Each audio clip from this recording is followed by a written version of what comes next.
This episode is sponsored by BetterHelp. BetterHelp offers online counseling and therapy with licensed therapists from wherever you are and around your schedule. BetterHelp is not a crisis line. It's convenient, affordable therapy through text, chat, phone, or video. And we've got a special offer for our listeners. Try BetterHelp free for 1 week and start communicating with a therapist in under 24 hours. Visit BetterHelp.com/TMS to get started. That's BetterHelp.com/TMS. Coming up on TMS, you're going to want to see how Mr. Krabs dies in this thing. SpongeBob, Dirty Queen. My heart will go on. I think I found Danny DeVito. That's not how weddings are supposed to go. Making things with Bill and jury duty on this episode of The Morning Stream. From the moment I understood the weakness of my flesh, it disgusted me. I craved the strength and certainty of steel. I aspired to the purity of the blessed machine. Come in, make yourself casserole. I mean, comfortable. The Morning Stream, the Morning Stream, the Morning Stream, the Morning Stream, the Morning Stream, the Morning Stream. Up, down, up, down. This is the Morning Stream. The Morning Stream, the Morning Stream, the Morning Stream. Hello, everybody, and welcome back to The Morning Stream. It is TMS for Tuesday, November 20th, 2018. We're almost Thanksgiving out, man. It's coming. It's like 2 days, and it's Thanksgiving here in the States United, which is exciting because, all the freaking food you can eat and the friends and the family and the religion and politics around the table and whatever good stuff you can think of. It's all happening. It's all coming. We had a practice. Hey, I'm Brian Ibbett. We had a practice. Oh, hi, Brian Ibbett. I'm Scott Johnson. That's Brian Ibbett. Yeah. Hi. We had a practice Thanksgiving last night because Tristan will be working, soaking in that sweet, sweet, sweet overtime on Thursday, but not able to join us for real Thanksgiving. So Tina did a small turkey, stuffing, mashed potatoes, cranberry sauce, gravy last night. So that A, he'd get to do Thanksgiving with us, and B, so that he'd have a whole mess of food to take back home to his apartment and enjoy. Live on that for like another week or so or something. Exactly. Yeah, we had a similar deal with Nick. He's working most of Thursday, which kind of sucks, but he does get off right around the time that we're going to have the dinner part, so it's it worked out okay. But usually when we have everybody in town, we'll do an earlier Thanksgiving, like at 2 o'clock in the afternoon kind of thing. Right. That's not happening this year because Taylor and Dylan are off to their his parents. They're in Phoenix or Arizona, and then you got my sister Misha and her family are on a cruise, and my brother Matt is off doing I don't know what the crap he's doing something dumb.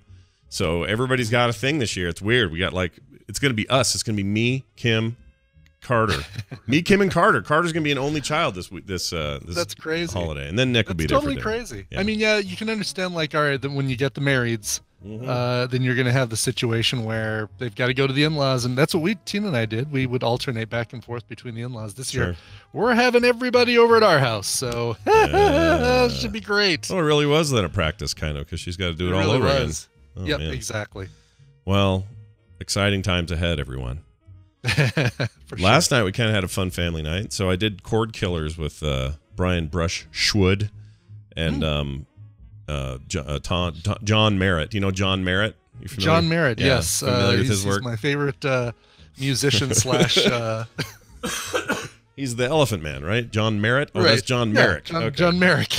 That's good point. I never made that connection. Ringing a bell. Anyway, we did that. That was fun. Thanks for guesting me on there, guys. Had a good time. And after that, we had this planned idea that when Carter got home from work and got off the train and Nick got back from work right around the same time, that we would all meet up at the family television. And you gather around the glow of the old Victrola. That's right. We'd sit down in front of the Zenith and flip it on, and we would watch the Ballad of Buster Scruggs while we had sort of a charcuterie kind of dinner thing going on, right? Yeah, which Kim prepared, which was fantastic. And it was great. It was this great idea and plan, and we all love Coen Brothers movies here in this house, so we were just like, yep, we're in, let's do it. We waited, because this thing came out like last Friday, but we all waited because nobody was around at the same time. We just like, okay, we're saving it. So we watched it last night, and I'm happy to report that I adored every second of The Ballad of Buster Scruggs. It was made for me. It is exactly my kind of thing. It is all the stuff I love about the Coen Brothers. It's all the stuff I love about Westerns and tropes in Westerns. It's a anthology, so it's like 4 rooms, except it's 6 stories, but it's like 4 rooms. 6 rooms. Yeah, it's like 4 rooms. It's like 4 rooms except good. Maybe that's the way of putting it. It's fantastic, and I can't say enough about it, and I can't wait to watch it again. However, yeah, I do not think Brian Ibbott would like this show. I don't, or this movie. I don't think you'd like it. I keep saying show because it feels like a number of episodes they all feel like their own separate things. Now, do you think I'm not going to like the last segment that takes place on the train, or do you think I'm not going to like the story about Mr. Pocket, or do you think I'm not going to like the Raising Arizona qualities of first and third? Did you see it then? Did you see it? Have you watched seen it all last night, and I loved it. So, whoa! Put on you. I've been sitting there waiting to when can I like? I'm really surprised by this. I'm shocked by this. Also, it was a carriage, not a train, but that's okay. Don't worry. That's true, right? That's true. So, that's great. That's great to hear. I really thought you wouldn't like it. I was sure you wouldn't. No, totally loved it. Totally loved it. I mean, I think there were certain segments that I found just absolutely heartbreaking, and I won't, because I know there's a lot of people talking about it in the chat room. I haven't seen it yet, so I want to be we're not going to spoil very anything. careful to not spoil anything. Yeah. I enjoyed. I mean, even the last segment, which I think for me was the weakest of the segments, was still better than any of the rooms in 4 rooms. Oh yeah, without was question. Still really good. And Tyne Daly, like, when have you seen Cagney? I can't remember if she was Cagney or Lacey, but man, how long has it been since you've seen Tyne Daly? Holy crap! Well, she's done a bunch of other stuff. Like she was in that. what was that show? Not Justified. Burn Notice. She was on that show. She played. Never saw any. Played his mom. She was great in it. But yeah, that entire final bit felt like a actor studio. You know what I mean? Yes, for sure. Let's put all these very diverse, interesting actors in one place and let them just chew the scenery. And it's weird. It's great though. Oh my gosh, really it's good. great. I can't even say what I want to say, which I don't even think is a spoiler, but I don't feel like I can say it. Can say it to you offline, but that Liam Neeson one was something else. Holy cow! And did you recognize Liam Neeson's buddy there? Yeah, I did. Yeah, I don't want to say. That doesn't feel like a spoiler either, but I still don't want to say it. I think I want that to be a surprise. I want people to. Okay. I want people to just see that. I figured because he's. Oh, I got you. I see what you're saying. So like, what people would recognize him from, barely recognize him from before. Yeah, I think it's worth discovering on your own. All right. Yeah, because I was blown. I found that out this morning. I'm like, oh, holy crap. Okay. Wow. Yeah. It's that was quite the revelation. But that entire thing was just. They're so crafted. These segments, they all feel so different and so separate. And I'll just say about another one, a very heartbreaking one, that you thought that story was about her, and you thought that story was going to be about her and him, and you thought the dog was a MacGuffin. You're talking about President Pierce, aren't you? President Pierce.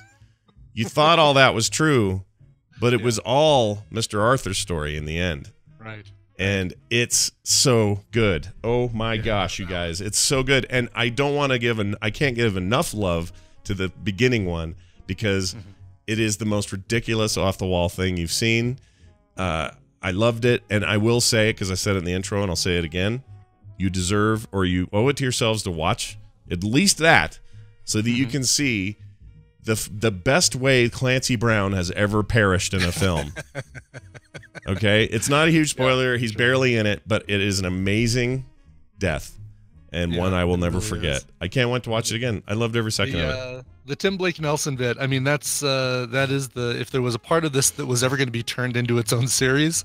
Oh my gosh!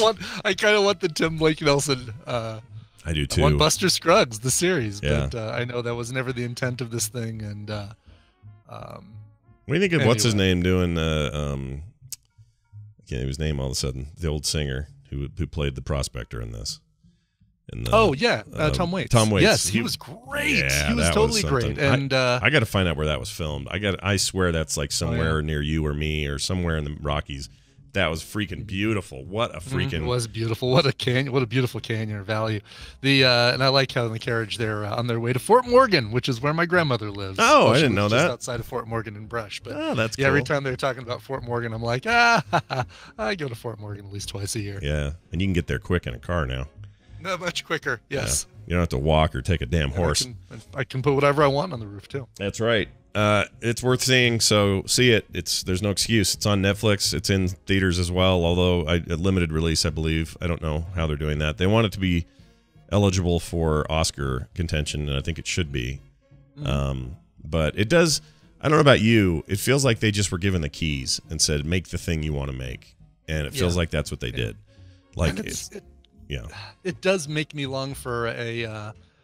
I mean, I think these things work so well because when you're kind of getting over the heartbreak or the ending of the previous one, if it's one that's got a sad ending or a happy ending or whatever, then you go right into the next one. And I feel like if this was a weekly anthology series, you wouldn't get that, and it would ultimately not do nearly as well. Right. Yeah, I agree. I completely agree. It's really good, you guys. Check it out. Yeah. The Ballad of Buster Scruggs. We didn't really spoil anything. What are they talking about in the chat? What do we spoil? And if this is up for Oscar contention, I say Elia Kazan. Is that her name, Elia Kazan? Oh, yeah, she's great. Yes. Wait, which one? She's the lady who got rattled. Hold on. That's the name of the gal who got rattled. She's Alice Longabaugh. Her Zoe something is her name. Zoe. Oh, yeah, I'm sorry. Zoe Kazan. Yeah. Zoe Kazan? Yeah, that's her name. She's great. Oh, my gosh, she's great. She is. Oh, that whole thing. What a freaking the big thing. Sick. Such a weird thing. That entire segment was such a thing. Oh, my gosh. All right. All right. Y'all should watch it. It's something else. Okay, I got a follow-up email from a listener named Heather J, who sent this in and said this. You guys, a character. I don't even know the name of the character of Clancy Brown's character. That is not a spoiler, I promise. You're not going to get to that scene and go, oh my gosh, I can't believe you spoiled this. It's very incidental. It's very incidental, okay? Yeah, absolutely. The fact that it's Clancy Brown does not make it a spoiler, I promise. Right. That is absolutely. Go watch it, and then you come back and you tell me if I spoiled anything. I guarantee it. Right, isn't. exactly. All right. This is a follow-up regarding deaf kids being taught what a fart sounds like. Because we talked about. I love it because there's no universal sign language sign for fart. As far as I'm aware, there is none. What would it be though if you did it? How would you do it? That's a good one. It'd be like rubbing your fingers against your lips. That's pretty good. I don't know what this actually means, but anyway. Yeah, that is Penny JW in the chat. She says this. Hi, Scratch and Boom. On the topic of explaining that farts make sounds to deaf students, I took American Sign Language classes in high school, and we had a deaf teacher. There was one day where we spent the whole period just explaining to her everything that makes noise. She was most blown away when we told her about the sounds of pee hitting the water in a toilet, waving a piece of paper like a flag, writing with a pencil, checking with a pen or clicking with a pen, and unspooling duct tape. A bunch of teenagers explained this to a 30-year-old teacher, and it was pretty hilarious. She also told us a story about when she was in college. She didn't know that multiple keys on a keychain would make lots of noise. She liked the way it felt swinging and shakes in her hand, and she did it mindlessly and was doing it in the school library. The study group she was meeting with told her how much noise she was making. Apparently, it took a lot of convincing her they made noise. She couldn't believe it. Love the show, though, Heather. So Yeah, I got to thinking about this too. Like, just think of all the stuff that makes noise that if you are someone with hearing impairment or full deafness, you have no idea that thing makes noise. Yeah, totally. Exactly. I mean, you'd think you'd feel the vibrations of the keys rattling in your hand and know that they're clanging together, but apparently not. Yeah. J.K. Grammer has provided us video of fart in American Sign Language. This is fantastic. Okay. So you gotta watch. It's 8 seconds long.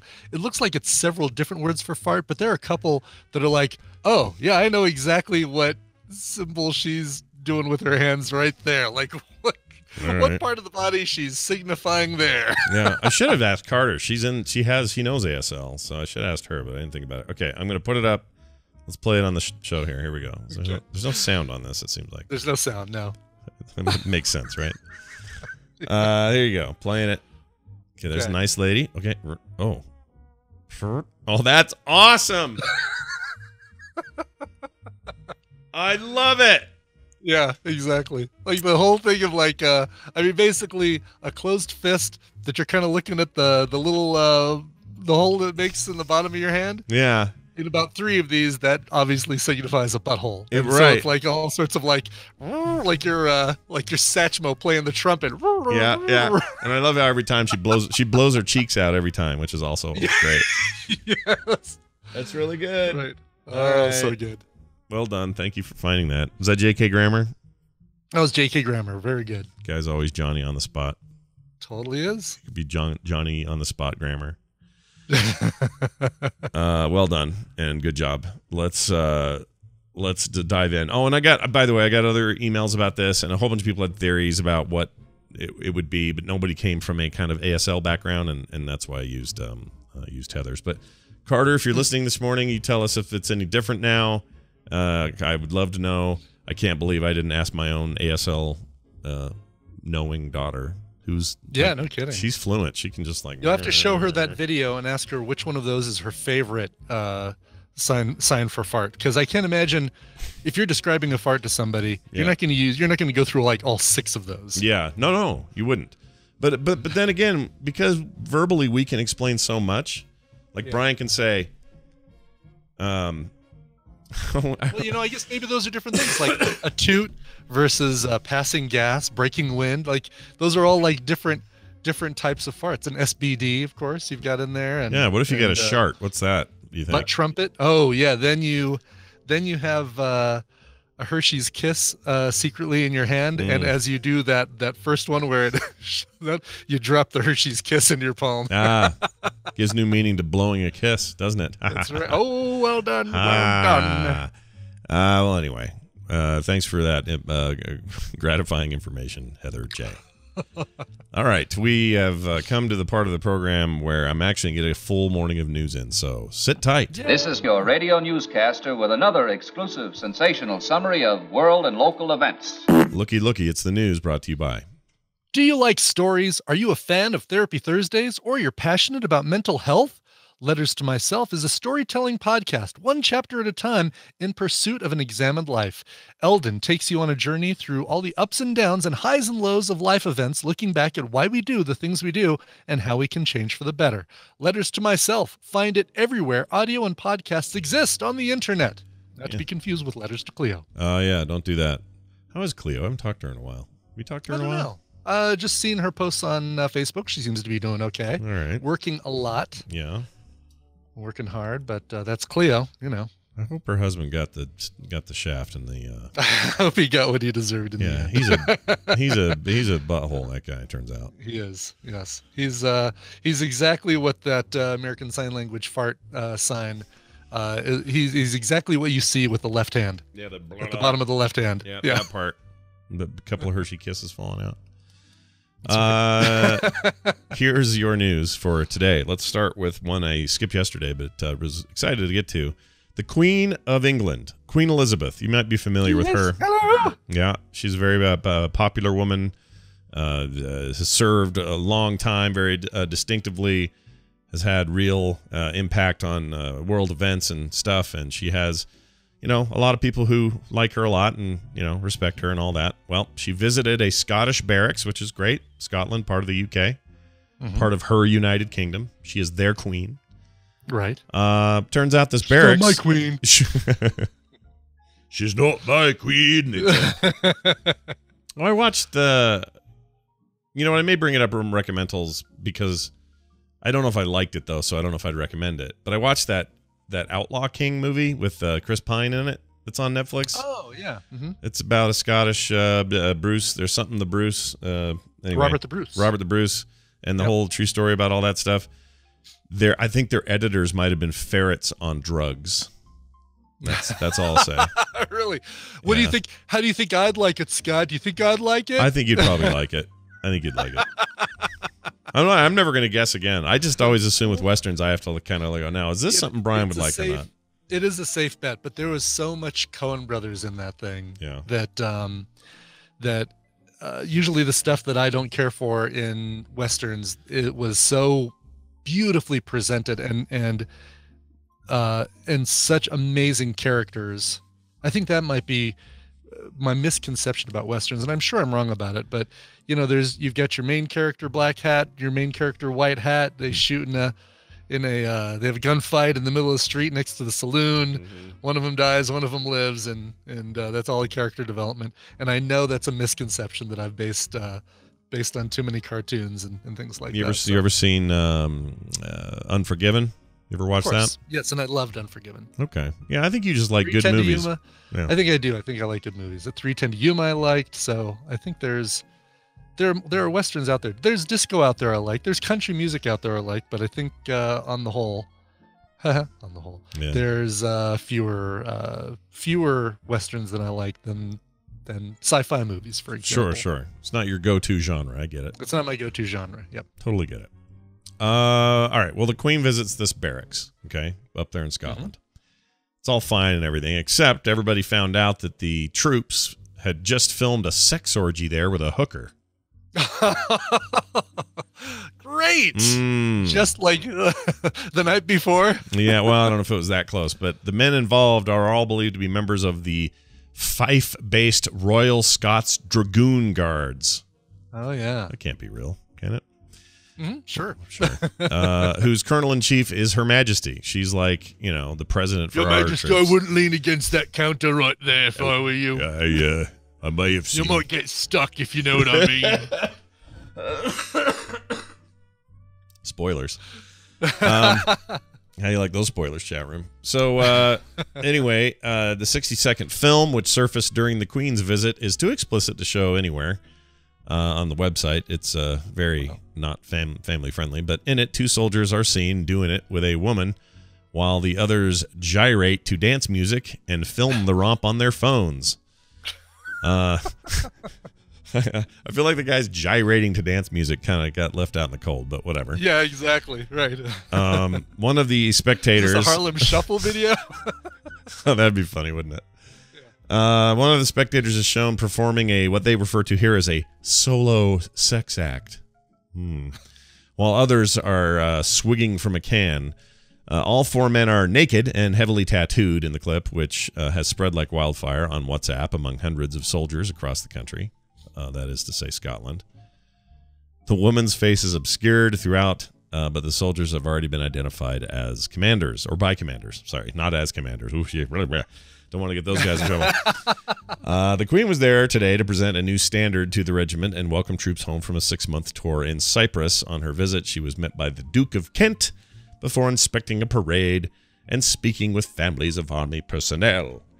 Little did she know what had happened there the night before. The night before, and you're walking around. Like, I think about this sometimes. Like, I had I had in-laws who at one point had a house where there was a suicide before they bought it.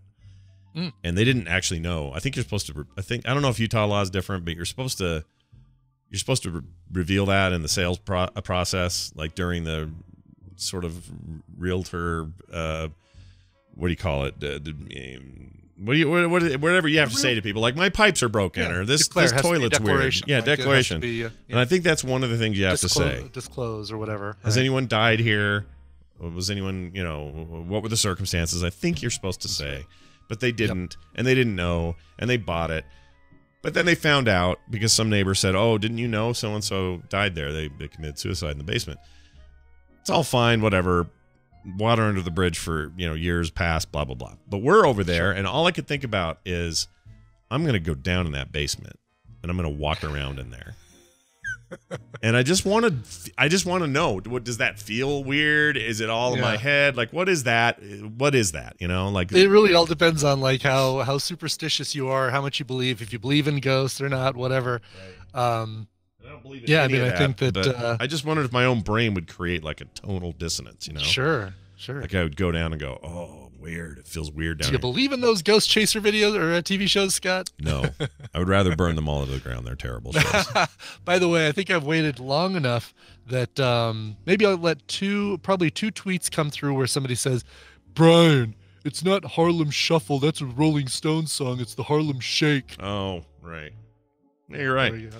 Listen, it's a dead meme anyway. The fact that Brian remembers it at all, you guys should be lucky that he even remembers your damn meme. Exactly. Yeah, it's stupid.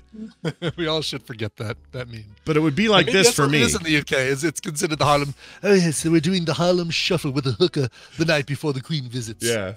I'll sound like Stewie. Why am I Stewie all of a sudden? Hey, Brian, make sure you clean those glasses. If I went in there, I would have that same wondering feeling of like, does this feel weird? Yeah. In Okay, here? gotcha. That's where Which is my whole point.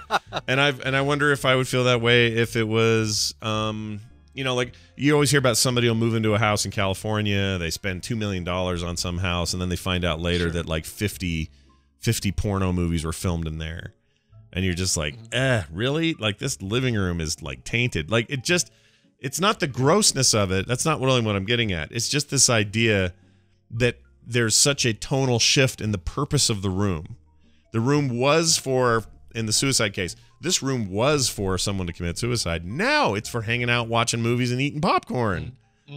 This was the room where a bunch of soldiers and a hooker did terrible things. And now it's where the Queen greets families. Like, it's just a weird thing. The big difference is that, with one, you're going to want to take a spirit detector in, and with the other one, you're going to want to take a black light. Yeah, great idea. CSI that business up. And a lot of Purell. Yeah. The Queen's okay, though. She got out of there, and of course. Everything's fine. I wonder if she's seen the video. My gosh, can you Once she heard about this, let me see that footage. Harrington, bring me the film. Bring me the film. I need to see the heavily tattooed man gyrating to dance music and swinging from a can. I'm the Queen. Oh, Philip. swigs. Philip, bring me the video. Swings Philip. from a can. I assume she's always yelling at Philip. That's usually what I assume. Yeah. That's because it's the best name to yell. Yeah. Philip, have you seen this 60 seconds of the butcher? Philip. Let's see. According to City and Utah Code, annotation 57-1-1 outlines the disclosures that sellers do not have to make. A seller does not have to disclose that a home was the location of a homicide, a suicide, a decontaminated methamphetamine lab, or a residence by a person with a life-ending disease such as AIDS. Wow. Yeah. I mean, that's most of that. But they I'm do cool have to with. disclose whether or not the countertops are original. I mean, hold on. Joking to death. Yeah. I'm in that stage where the cough can go off on its own and become its own horrible monster, and I can't stop it. Yeah. But I think I'm okay now. It does. Yeah. It's the end. Anyway. It's usually the last stages of a cold. I'll take you through that business. I agree with Captain Monk, who says that decontaminated. Actually, decapitation. I would also like to know about that, please. But Sure. the idea that somebody had a meth lab there and it got decontaminated, I would like to know. Thank you very much. I would absolutely like to know. I don't know. That sucks. That must be a state by state thing, because I know some states are more hardcore in that stuff than others. But anyway, there's that. That's a fun story for you for the Queen there. Yes. Hey, how about this one? A woman. You like women, right? You're into it.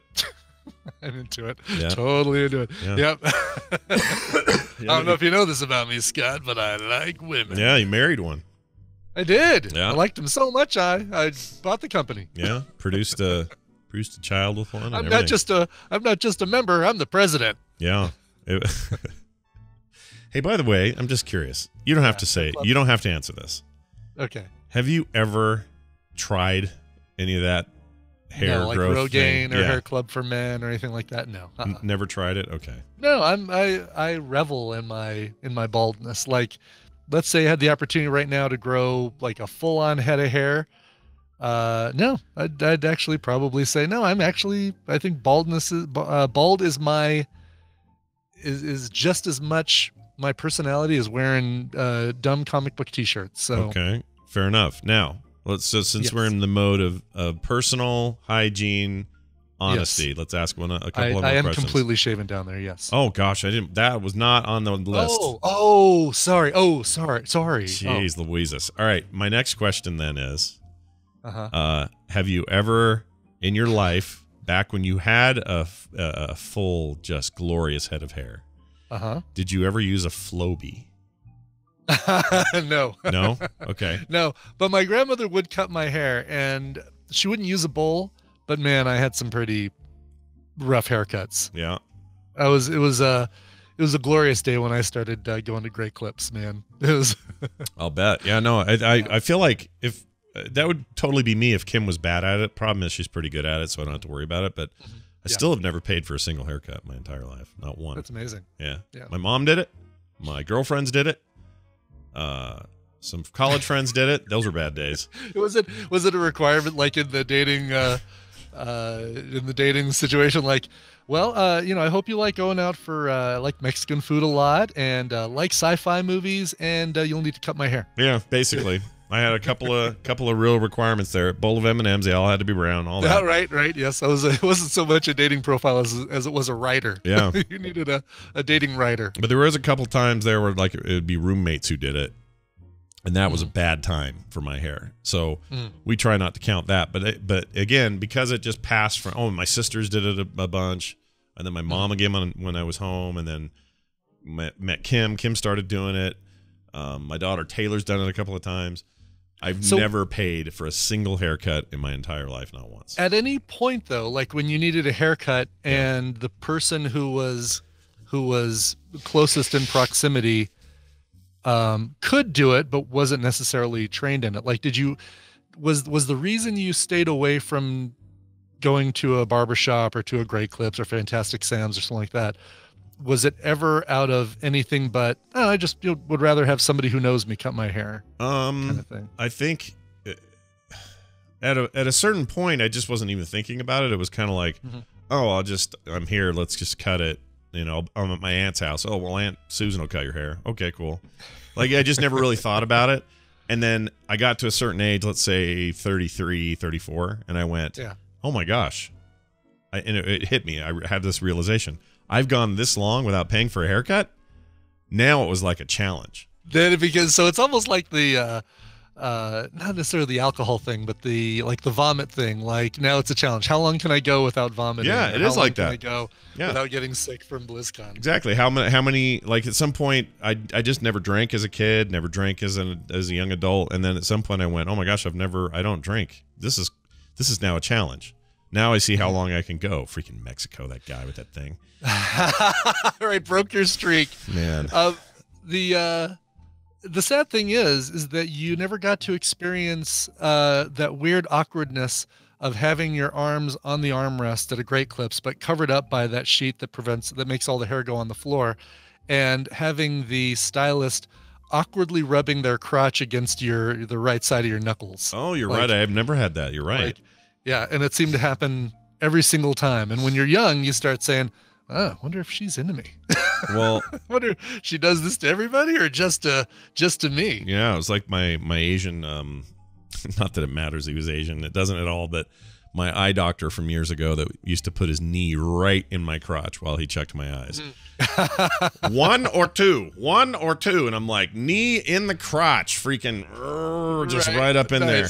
Nice. But boobs in the back. Yeah, people are. It is totally like, man. It seemed like that's just who they hired at Great Clips. It was like, do you want to make your customers feel uncomfortable by gyrating on top of them? Well, here's where you need to go. Are the people there?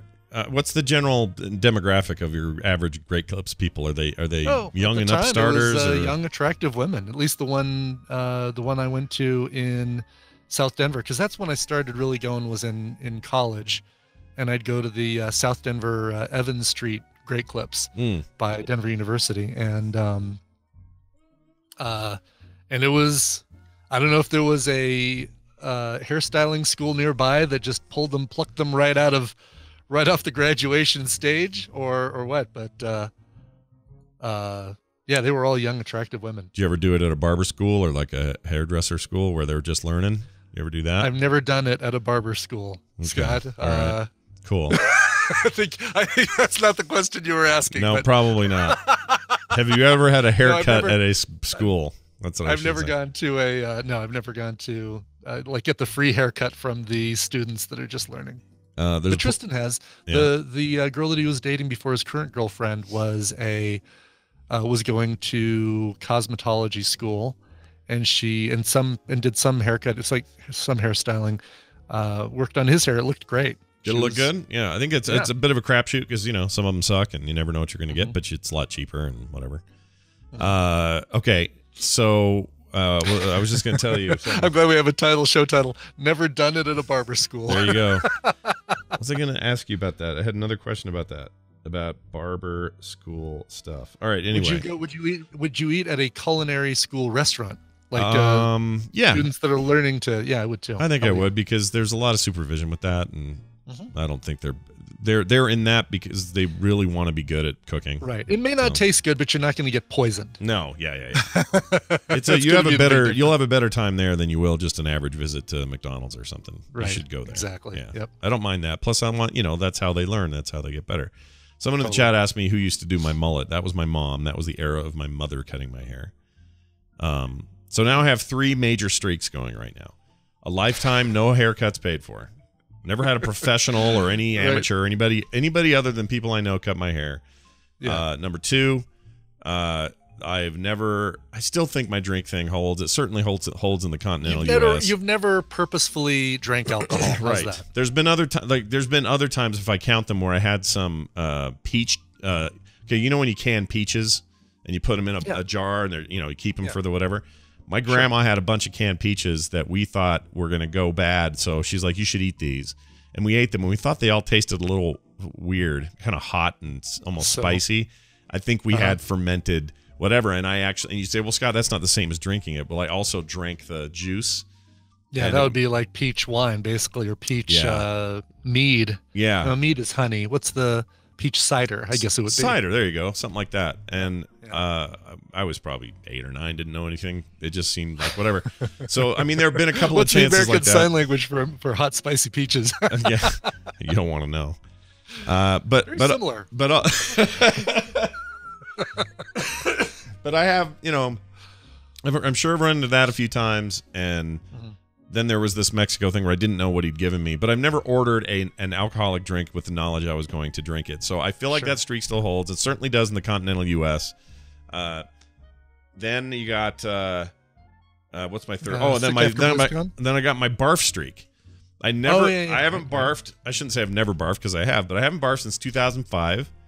And every day we get past that is the more that grows. So what are we at now? How many years is this now? We're almost at there have been 18? 10 years of BlizzCon, right? According to that book that we all got. Let's see. 05 to 2015 is 10, obviously. And what are we? 18? Yeah, but didn't they skip any years? No, I'm not talking about Blizz. What are you talking about?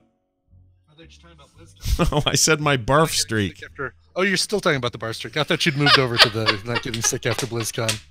You damn distracting bunch of freaks. But yeah, I haven't barfed since 05, which puts me at like 17 or 18 years of no barfing. Is that right? Yeah. It must be right. Oh, that's crazy. 13 years? That's what it is? 14. No, it's more than 13. Well, I was only a year old in 2005. Why do I feel like you've barfed since we've started doing this show and you broke your streak? Or am I thinking of Seinfeld? No, maybe I'm thinking of Seinfeld. You must be thinking of Seinfeld. Yeah. I broke my streak. And thinking of you on the show maybe that one time, but well, yeah. I never have. There've been plenty of times I should have. I'm not saying you barfed during the show, but I'm saying I thought you had barfed since we started doing the show. No, just not on the show. Nope. A couple times got real close, but probably not the best to resist so hard. But I resisted. I showed great self-control. Let's put it that way. Right. So here's to another 18 years of never barfing. Also, my fifth streak, the Wraith points out, I've never died. Not once. Well, there's a lot of streaks that we could start looking at, but yeah. I guess there have been 13 BlizzCons according to this book. Why didn't they come out with this book, for the 10th? 13, does it count this year? Is it 14 total? It does. I counted 13. I counted 13 including this year. So The 05. only year they skipped was 06. 06 and 13. Oh, no, 12. 12, yeah. 2012. Yeah, 12. So 06 and 2012 were both there. 012. Well, 2012. Yeah. 2012. That's the one. Yeah. Anyway, enough about streaks. Let's talk about this man, woman. we never even got past the first word of the headline on this. Well, my idea was that we were running a little early today, and I didn't want to go too close. And now we're perfectly in line. We're good now. Well done. It was the magic of podcasting. Okay, check this out. A woman drinks nothing but soda for 16 years and, wait for it, developed a heart condition. Here's my surprised face. Oh, look at this, Brian. Hold on, I'm gonna switch to you. Okay, look at Brian, you guys. Oh my gosh! You guys should clip that out and I'll make a GIF out of it. Nothing but soda for 16 years. Yeah, like, 16. That's it. No liquids of any other kind, just soda. Now you could survive because there's water in there. You would it's first ingredient, right? But she gave herself a heart condition, and that's kind of your problem. She went to the doctor for fainting and realized how unhealthy her habit was. Took her a while. Anyway, during a European Heart Rhythm Association meeting this week, the case was presented. The woman who lives in Monaco, a small country near the south of France, was brought to a hospital after she fainted. Blood tests showed she had severely low potassium levels, and a test of her heart's electrical activity revealed she had a condition called long QT syndrome, which can cause erratic heartbeats. The woman did not have a family history of heart or hormone problems. She was told, but she told her doctors since the age of 15, so she's 30 now. She has drunk nothing but soda. It's the only liquid she's consumed. She drank about 2 liters of cola per day. Oh my gosh. This is bad. Once she learned of her cola habit was likely the cause of her heart problem, she stopped drinking it. Within a week, it fully resolved itself. Boy, look at how quick you can turn it around if all you're doing is drinking. Wow, no kidding. You guys out there drinking your 44 ounces of freaking soda, you can stop. You can stop right now. Doesn't that seem crazy? Like, you've got a heart problem, and then within a week you stop drinking soda. That can't fully resolve itself, can it? Well, in a week? if you, okay, I don't know if did it turn out to be that these were 100% true, but I just remember when, what's his name with his eating McDonald's every day? Yeah, Morgan Spurlock. Morgan Spurlock, when he finished doing that, and he stopped, all the weird heart rhythmia thing he had developed and all that went away. So I don't know. I don't know if if you can recover that quickly. But. Now, are you on the site, the Cooking Panda site that this article came from? No, I'm clicking it now. Okay, click it now. Okay, and, I'm there. There's no pictures of the woman. That's kind of like going to go see, if she looked like she was terribly unhealthy, because you'd assume that she would look like she was terribly unhealthy. Yeah. But more interesting is the stack of stuff on the right side of the page, related videos. Oh, you see those? Yeah, although they're all broken links for me. They're all broken links for me too. But go ahead and let's go down the line of the things that are related to drinking nothing but soda for 16 years and having a heart condition because of it. We've got apple pie donuts, 4-cheese creamy chicken pasta, s'mores waffle sandwich, and giant Oreo chocolate bar. Wow. So give up soda. Maybe give up cookingpanda.com too. Yeah. I'm going to click on one of these, see what happens. Related videos. Video unavailable. Well, this site's kind of broken. Yeah, it is. Oh, whatever. The Cooking Panda, everybody. Oh, they have a bunch of new stuff on the front page. It's just a lot of stuff's broken. That's weird. Dude, this girl's school lunch has people outraged. Oh, no. I'm not going to read that. F that. Okay. F that noise. All right. Danny DeVito's in the news. He's a little squiggly looking, weird looking dude. Right. It's always sunny, Sure. In Danny DeVito. Taxi. It's not always sunny in his marriage with Rhea Perlman, but no. Are they together or are they done? They're done now? Is that the deal? They're back together. Oh, they're back together. All right. I think they're back together. Yeah. Let's look that up. Is Danny I'm looking it up right now. DeVito still with Yeah, as of 2013, they're back together. Okay. So they're together again. Oh, every time I look at those two. Yeah, as of March 8th, 2018, as of this year, they're still together. So All right.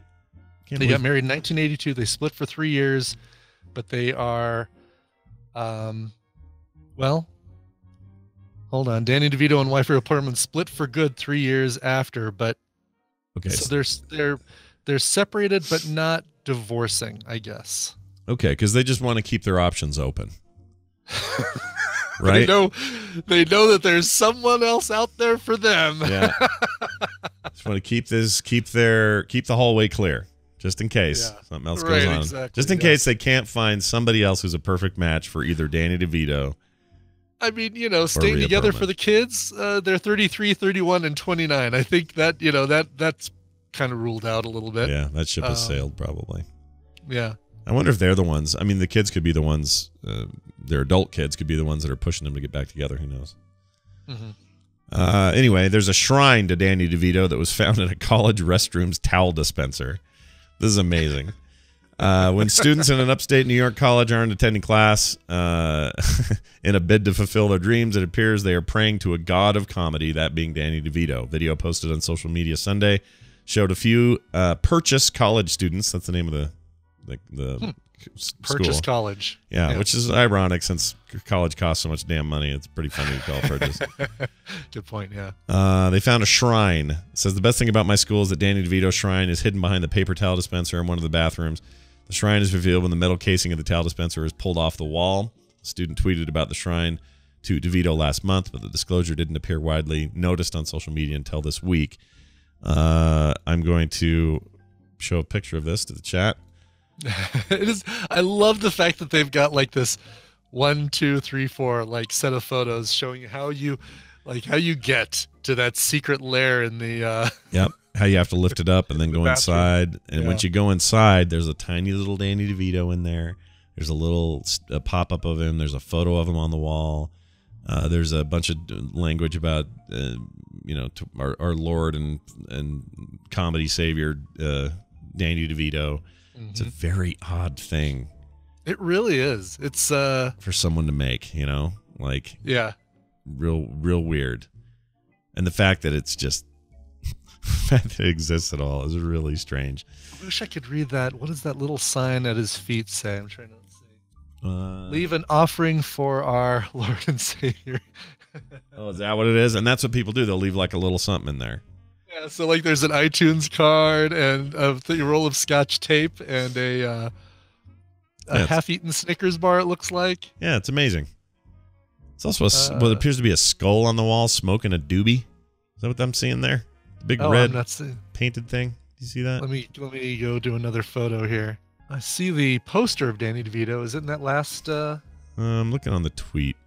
Maybe that's why it's not. Skull. Oh, you're talking about like in red spray paint. Yeah, it's if you have to zoom out, I guess. Yeah, it kind of looks like a skull with teeth or glasses and teeth and a doobie sticking out of the teeth or a bicycle on a cobblestone road. I don't know. I think there's a poker chip in there. Is that what that is? Well, whatever. People just toss stuff in there to show their love for the man. And it's the weirdest damn thing I'd heard of this week. It is the fact that, you've got Danny. The only thing that keeps it from looking like the end, the last few seconds of the Blair Witch Project are the little cardboard cutouts and posters of Danny DeVito. Otherwise, this looks like, there's a witch that's making the main character turn around and face the wall. I hate that stuff. That movie still gets me. I know a lot of people think it's dumb, but it gets me, man. I know. Yeah. It gets me bad. Just like the people standing around in the background of Hill House just gave me the frickin' willies. They didn't have to do anything. So just standing there going like this. No, it makes your arm hairs stand on end. At least it did mine. I'm like, oh, yeah, that's creepy. Yeah, it's super weird. All right, final story, and then we'll take a break. All right. A bride got up at her wedding, and instead of reading some sweet things about her new husband or about her family or something like that, she read cheating groom's texts out loud instead of her vows. Oh, this is instead of her vows. I thought it was instead like of her dinner. vows. Yeah, this is like right. This is actually during the ceremony. And probably they didn't even need to make it to the, if anyone can show just cause why this couple should not be married. Didn't even need to ask, did they? Didn't even need to ask. Yeah, we're taking care of here. Thank you. It says here, weddings are a time to celebrate love, trust, acceptance between two people, or maybe three. One Australian bride was shocked to find out the night before her wedding that her husband-to-be had been cheating on her with another woman, and read out his scandalous text for the entire family to hear. She didn't just do this at the altar. She waited until the wedding vows to reveal her affair to everyone in the room. It says here, hell hath no fury like a woman scorned. The groom promptly left the room without speaking a word, with the best man following close behind. That's his duty, right? Yeah, it's his duty. Oh, the groom that I'm sworn to protect in my duties as best man just got waylaid at the altar. I guess I've got to follow him to the back and it console might be the only job you have. I think. Yeah. And you're rarely called upon to use it, but you got to use that power and go, you know? I think as best man, once that happens, your term becomes quite literal and you just say, sorry, bud, I'm the best man now. Yep. I'm the best man now. Look at me. I'm the best man. Yeah. Well, don't look at him. Look at me. He followed him out there. Anyway, instead of calling the whole thing off like a bridesmaid suggested, he took that long walk out along down the aisle and began her vows by saying, "It seems Alex is not what I thought he was." And then she read the text. And it's bad. Some of it's like raunchy. Some of these texts. Of course. Yeah. Let's see. One of them was, "I miss you so much. I can't stop thinking about you. I've never had this kind of connection before." Ooh, that's freaking rough. Yeah. Anyway, they're not getting married now. So No. Good for her. Dodged a bullet. Talk about dodging a bullet the last second, man. Yep. Wow. Yep. Pretty hardcore. Speaking of hardcore, we're going to come back with some hardcore business with Bill Duran. We're going to talk to him. We're going hard car making stuff. That's right. Hard car making it. Also jury duty. That'll be fun. We're getting to all that in a minute. Before that, though, a brief respite with some music from Brian Ibbett. Yes, going to a band called Strangely Alright. I love the name of this band. Now, their brand new album is called I Believe in Christmas, but don't let that fool you. The song we're about to hear comes from that album, but is not a Christmas song. These guys are inspired by folks like David Bowie, T-Rex, The Jam, Suede, The Buzzcocks, and Supergrass. All of these are like in my top 50 favorite bands. Love these guys. So you can imagine that I was excited to hear these guys, the stuff these guys are putting out. They just got added to Sub Pop's Best of the Northwest playlist on Spotify, and main appearance with Stardog and T2 on KGRG 89.9 FM in Puget Sound. Anyway, playing their new songs and some acoustic numbers in the studio. These guys are great. I love it. This is Strangely Alright. The song is called Building Bridges. All right, here it is. We'll be right back. Stay tuned. What we need in the United States is not division. What we need in the United States is not hatred. What we need in the United States is not violence and lawlessness, but is love and wisdom and compassion. You know what's poppin'? New Incredible! The bubble gum that pops in your mouth. Where's the bubble? That comes later. When you put it in your mouth, it starts to pop. Those tiny little pieces go flippity flop. It's poppin' and flippity floppin'. Carolyn keeps a date calendar. Not a bad idea.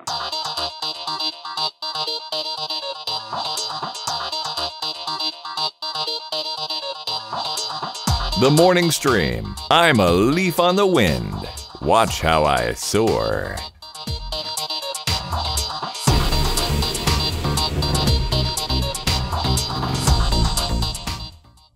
Forgot to unmute again. Hey, everybody. As did I. It's all good. Sometimes, we mute ourselves so that we don't talk and cough and make noises while you guys are enjoying your music, and then we forget to turn it back on. So, what are you going to do? Nothing all wrong with that. Nothing wrong with that at all. What are you going to do? Mm-hmm. All right. Punished Props own Bill Duran coming in hot. Yes. And we'll get with him and see what's going on in his life. I feel like we haven't talked to him in a while, but that's because we missed last week, and that's why I feel that way. So. Oh, right. Yes. Wow. Yeah. Been a while. You've been wrestling with this thing for a week now. Just it's been 8 8.5 days, something like that. Because Monday night you were starting to feel it, and then wow. Effing thing. Let the children make it themselves. Can you tell us when you're going to make your move? Maybe I'll make it with you. Hey, everybody, make way for Willie. Hey, you guys, make way for Willie indeed. It's Bill Duran, all the way from the greater Seattle, Washington area. Hello, Bill. Mm-hmm. Good morning, guys. Good morning. It's nice to see you. Punished Prop Zone, of course, Bill Duran, who's always here to talk to us about the world of making things, prop building, and the like, which is always fantastic. We missed you last week, but look forward to whatever you've brought us today. What's up, Bill? Oh, yes. Today I would like to talk about one-day builds. Ooh. Projects done in just one day. I love one-day builds. I like those a lot more than multi-day builds, for sure. Oh, yeah. So if you watch Tested or Adam Savage videos, you'll see that Adam frequently does what he calls one-day builds. I think part of that's because he's a busy guy and he only ever gets like half a day or something in the shop. Usually they actually take more than one day. There's a lot of prep work, and sometimes work spills into one other day. But the spirit of this is to, challenge yourself to finish an entire project in just 24 hours ish. Yeah, that seems like seems like a good thing to be able to do, because you don't want to have everything can't be a 30-day project. It's nice to mix it up, right? Yeah, Right. yeah. There's something super compelling about those videos. It's really fun to watch, like, a professional do his thing to the best of his ability as quickly as possible. Actually, Adam, what did he do recently? He built a guitar case for Eric Idle. From Python. Oh, Monty Python's Eric Idle, sure. Yeah. And for 50 minutes, like, it was a long video, but for 50 minutes I watched him, like, gluing hunks of squishy foam together and sewing sailcloth around it. And then he was like, ta-da, it's a guitar case. Didn't even know Eric Idle played guitar. You think of him singing and whistling, of course. It's funny you bring that up. I just watched it's the documentary Mostly the Truth, I think. Came out in 2009, so it's not super new, but it's kind of the ultimate documentary about the Pythons and where they started and where they are now and all that. And he plays guitar all through that thing, and I had no idea until I saw that. Wow. Just constantly cranking on it, doing always look on the bright side of life on a guitar is just a trip. That guy's great. Oh, yeah. Yeah. That's cool. Anyway. So that was the example of a one-day build, and we just did one that went up on our channel yesterday. Mm-hmm. So right before TwitchCon, I wanted to have a new costume. I didn't have a lot of time, so I thought, hey, I bet I could put together something that looks like it came out of the Cyberpunk universe. The new game that isn't out yet. Yeah. So excited about that game. Can't wait. So we did it. We did the entire build in just one day. But here's the secret. All right. Most of the planning and shopping happened the day before. So we knew we were going to do it on like a Tuesday. So on Monday, I planned and made sure I had a checklist of everything I needed. Went out and did some shopping that day. Spent a couple hours shopping. Nothing too crazy. But then the next day when we did the actual build, I didn't have to run out to the store for anything. Which, as you guys probably know, whenever you're working on a project, if you have to run to the store for just one more thing, it's soul crushing. Might as well give up. I'm done. I hate it. Exactly. Yeah. Honestly, and it does introduce the possibility you're going to get distracted by, like, oh yeah, might as well, while I'm here, I need to pick up grass bags, and I guess I could, rake the lawn before I finish the project. Yeah, and to be honest, it's part of the reason I don't start some projects, because I realize that, oh my gosh, I forgot that. All right, well, see you next Saturday. Like, I just can't, I can't bring myself to do it. Or you'll say, oh, I gotta buy a couple more things. You know what? I'll just pick them up when I drive into the shop tomorrow. Right. So then it keeps getting put off, and then eventually never finished. Yeah. So we made darn sure that we had absolutely everything we needed before we went into the build. I made sure that if I needed templates or anything, that I could grab or have those ahead of time. This is especially important if you're building something for someone else and you need measurements for anything. Yeah. Because then you're in the middle of your build and you're like, how big does this need to be? Oh, I'll call. So, they're at work. Or, they're not answering their text right now, so I guess I'll just sit here and wait. So make sure you have all the measurements you need, too. Yeah. I don't want to be a purist or anything, but isn't doing templates the day before kind of outside of the 24 hours? Yes, it is. And that's kind of the thing. And even Adam will say that most one-day builds take longer than a day. Okay. Most builds in general. Like, the collecting of resources generally happens over time. Right. Sure. There are some things that just take longer than a day. Right. Especially when this comes to painting and gluing stuff, because paint sometimes takes a long time to dry. You may grab a can of spray paint, it's the perfect color, you lay it down, and then you look at the can, and you're like, huh, that's going to take 48 hours to dry. So you can't touch that thing for like 2 days. Right. So it's 24 hours, but maybe not all in a row. Yeah. I'll let it dry for 2 hours, and I'll work out a little more, and no, you gotta let it dry all the way. So I try to pick paints that I know will dry very quickly. I try and use paint methods that will dry quickly. So I'll use my airbrush to spray light layers of paint on that will dry very fast. Same thing with glue. You can get like a 2-hour epoxy or a 5-minute epoxy. If I'm in a hurry, I'm going to use the 5-minute epoxy, so I don't have to clamp something and then let it sit there for 2 hours. Right. So those are all the sort of things you have to keep in mind when you're trying to build something in a very short amount of time. Right. Which is generally how I work always. Right. And I'm watching this as we go here. Was this your vinyl cutter printer thing? What is this that you made the symbol with? What's this device? Vinyl cutter, yeah. Okay, that's the vinyl cutter. Yeah. That is so freaking cool. It's the best. I want to fart blood just watching it. It's so cool. I mean, it probably shouldn't do that, but Don't do that. Yeah. No, it's just what a great way to be able to accomplish that. I mean, obviously you could do for those who don't have a vinyl cutter, I could think of about 10 ways you could do this manually and whatever, but what a nice way to handle that. That looks awesome. It's fast and 100% accurate, which is my favorite part. Well, yeah, that's the trick, right? Because symmetry and that stuff's hard to pull off when you're freehanding it. And that's a much cooler way to do it. The gloves, I gotta ask you this question about the gloves real quick. Yeah. So you're cutting these up to make them look worn and hammered and fit that world. Does it stress you out when you do that? Like, I know you bought the gloves for this reason. I get it. Yeah. Yep. But even then, like when I do this I'll go buy gloves I need just for my drawing table. I wish I had one here to show people. I don't have one here. Oh yeah, I do. Oh no, I don't. But I'll go buy cheap gloves at TJ Maxx. They're just like slip over cloth gloves, and I'll cut out middle finger, pointer finger, and thumb. And then I leave the 2 bottom fingers and the rest of the glove. And then what I've got is this nice smooth drawing hand that I can use on a Wacom, an iPad, whatever I'm drawing on. And it's this thing I go through one of those every 6 months or something. But even then, I go buy these cheap $1.50 gloves and I feel guilty about cutting them up.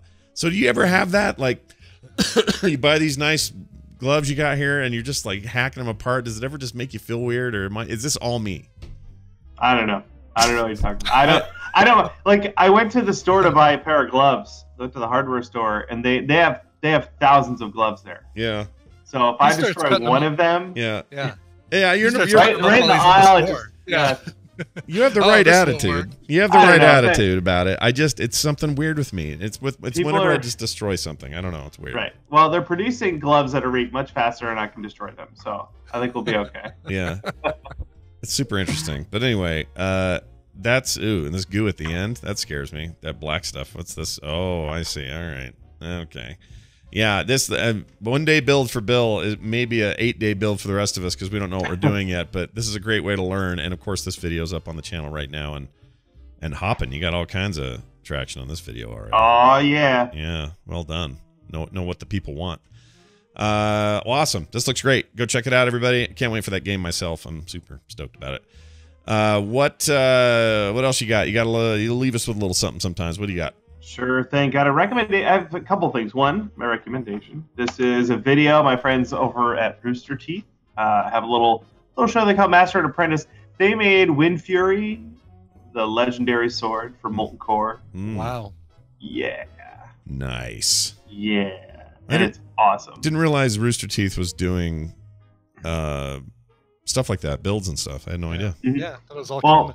Yeah. Marcus there is he heads their art department, so he does all the sets and props and costumes. Him and his team, I should say. There's a lot of people. And Adam is joining him, so it's the Master and Apprentice. It's a really fun dynamic. The videos are really well put together, and they made Thunder Fury, you guys. They Thunder Fury. Yeah, that's a cool Oh, sword. they made it out of a big block of wood. Interesting. So it's balsa not. wood. Yeah. Oh, balsa. Okay.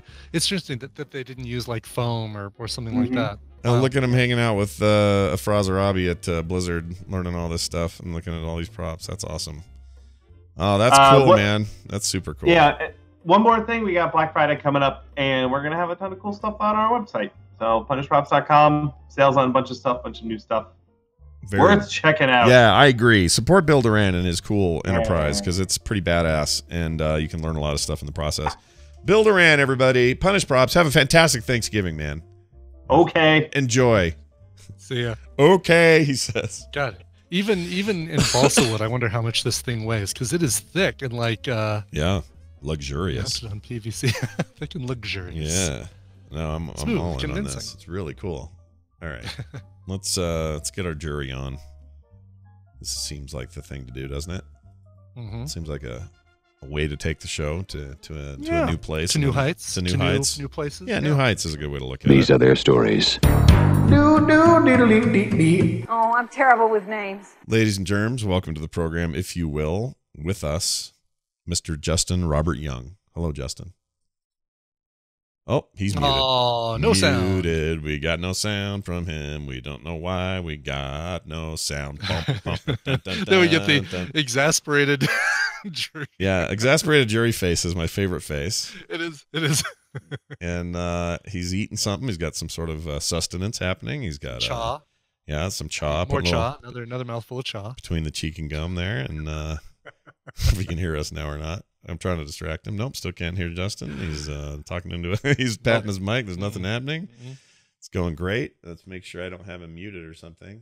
Yeah, he's not muted. He's full speed ahead on our end, and just don't know what that's about. So we're going to keep narrating this fantastic deal here. Look at his eyes. He goes big eyed Justin. Big angry eyes. Yeah, his this is a good point to say this while he's working on this. My daughter works with somebody at work named Justin. It's like Justin Kirkman Young, but it's the same name except for the middle bit. And he says it the way Justin does, where it's like full name, Justin Robert Young. Oh, here he is. Hey, yes, got you now. Yeah, we got you now, buddy. Are you there? Hey, push to talk. Oh yeah, push to talk on. Oh yeah. Reason, never use it. Oh, that's weird. That shouldn't be on. You're also get a little bit of an echo too. Yeah, and your lag is should go away. Your volume's super low for some reason. I have you at max. I can turn my there volume you go. on. That's you. That's what we like. All right. Well, hey, I like the sound of this now. This sounds like a real podcast happening. And Justin Robert Young is now officially joining us, both auditorially as well as visually. Justin, what's happening, man? How are you? I'm doing. Did you ask? Sorry, I could barely hear you. Say that again. How are you doing today? Oh man, you want to know what? I'm living the dream. That's fantastic. Are you though? I mean, describe this dream of yours. What's the dream? Well, in the middle of the night, I was walking in my sleep through the Valley of Truth. Is that how it goes? Do you? Yeah, that's exactly. I think that's Coolio. Coolio said all that. Right? I think it was a 14th century philosopher, Saint Coolio. Yeah, Saint Coolio. That's right. He's what was his song in the 90s that everyone cared about? Gangsta's Paradise. Gangsta's Paradise was probably the biggest, right? Of course, the accompaniment to Dangerous Minds. Oh, had right. The famous video with him and Michelle Pfeiffer. Yeah, right. I remember that. And he got robbed at the Grammys because that contains music from Stevie Wonder's Pastime Paradise. Otherwise, it would have been I'm sorry, not Grammy, Oscar. It would have been an Oscar nomination for that song. Oh, really? I didn't know that.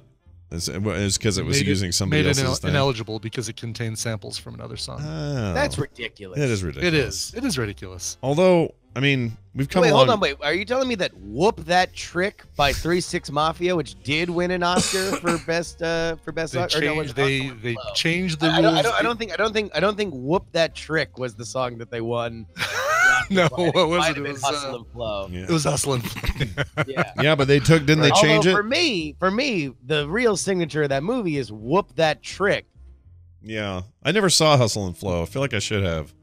I feel like that was a movie. It's pretty good. Yeah. It's pretty good. I mean, it's one of those movies that even as a more contemporary film, I don't know if it's going to age. I don't know if it's aged well now compared to when it came out. I mean, it is a redemption story for a pimp whose hoes remain loyal and build him up throughout the tale. Yeah.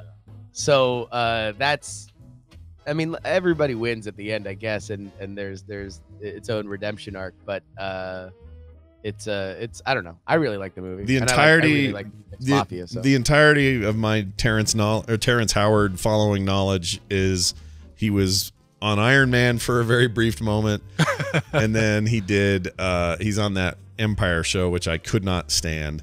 It was basically Nashville, but for rap. Well, apparently they didn't know if they could stand him either, which is why he had a life-threatening illness in the first season, because he had such a legendarily awful reputation that the creators were like, all right, well, we need him to sell the show. Yeah. So we're going to sell the show, but we're going to give him a life-threatening illness. And so if he is just as difficult as we assume, or we have heard he is, we'll just be able to kill him off in the first season. That'll be that. Yeah. But he was apparently better behaved on Empire, and so they cured him. Still there, I think. And it's still on? I think that's still on. No, it does. It still does very well. Still does well, yeah. All right. Yeah, but that was in that era where this is post Glee, where music shows that you could sell singles from became gigantic. Because it was like, doesn't matter what your audience numbers are, and their audience numbers, like Glee's, were very, very big, but you also have this ancillary revenue of like, oh, okay, and then we also get to sell 3 albums worth of stuff at the end. Right. That's interesting to me. So, all right, I got a question for you today. Our political correspondent, Justin Robert Young, in the house. I know. Who begins his segments traditionally with discussion of whoop that trick. Right. Right. It wouldn't be the same without it. So thank you for sticking to the normal decorum here. Nothing too like Chris Matthews. Yeah, exactly. Playing hardball. So here's the thing. I don't nothing too groundbreaking. There's a billion dumb things that have happened in 2 weeks since we last spoke on the show. Sure. And so it's hard to sort of narrow down which one would be great to talk about. However, speaking of whoop that trick, do you want to discuss Michael Avenatti? Oh, yeah. Actually, I do want to talk about him. Okay, before we do, though, real quick, I just wanted to make this one comment that everybody seems a little surprised about. Utah, very red state, have been for a very long time. Conservative as you get. It's always Republican across the board, blah, blah, blah. Yet we have this race between Mia Love, the incumbent Republican, versus, I forgot the other guy's name, McCann, McDougal, whatever his name is. Yeah. And he's claiming victory now because the votes, they finally got it all counted. It's all very close, but he seems to be about. I mean, like under 1,000 votes last I checked. Yeah. Like, that's unheard of. It is unheard of. That's a duck fart. It is, and she's actually somewhat relatively respected locally, but it's interesting to see such a red state have these things happen under the hood, like that particular race, and then on top of that, Medicaid expansion passed in this state, as did medical marijuana, which a lot of conservative forces were very heavily against here, and it still passed. Like weird blue stuff happening under the red crust, and it's very odd. So I just want to throw that out there. Didn't know if you had any commentary on it. I mean, but the electorate, the national electorate, was ripe for it, and obviously that shows up bigger in different places. But there's no doubt that there was a blue wave in terms of liberal enthusiasm during the midterms, and that can make itself known in different ways. Utah is, as you know very well, its own uniquely kind of purple state. Yeah, it is certainly a very religious state where religious forces have a lot of sway, but it is in its own way very like Western frontier kind of I get to do what I want. There is that element running to it, which can often be activated by liberal causes, and I think that was, the Medicaid thing surprises me. Well, maybe not super surprises me, because I think that is a big liberal, that is an entitlement that a liberal wave will very much benefit.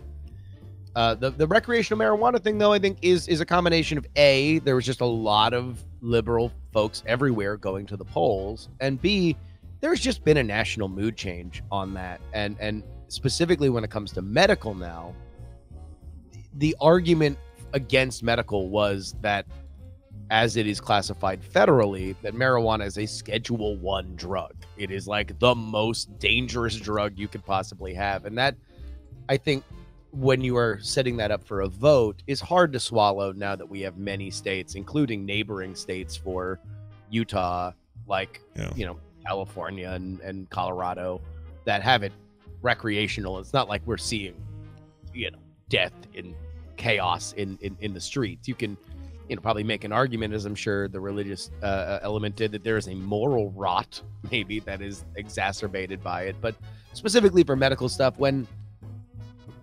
for all we know, however specious some of these CBD oil kind of testings you want to paint them out, we really don't know, because they haven't been widespread federally tested on a level that they will now, because it's been federally illegal. Right.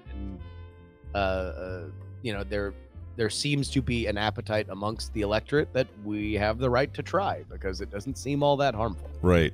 I think there's definitely that going on. There's also sort of a younger part of the electorate that are coming up that are just like, why do we care about this? And they're smart enough to know. Marijuana prohibition to people that are growing up now, it will seem like really like we were having gangster fights over bathtub gin. Yeah. Like the boring liquor that granddad drinks. Like that's what people were getting shot over 70 years ago.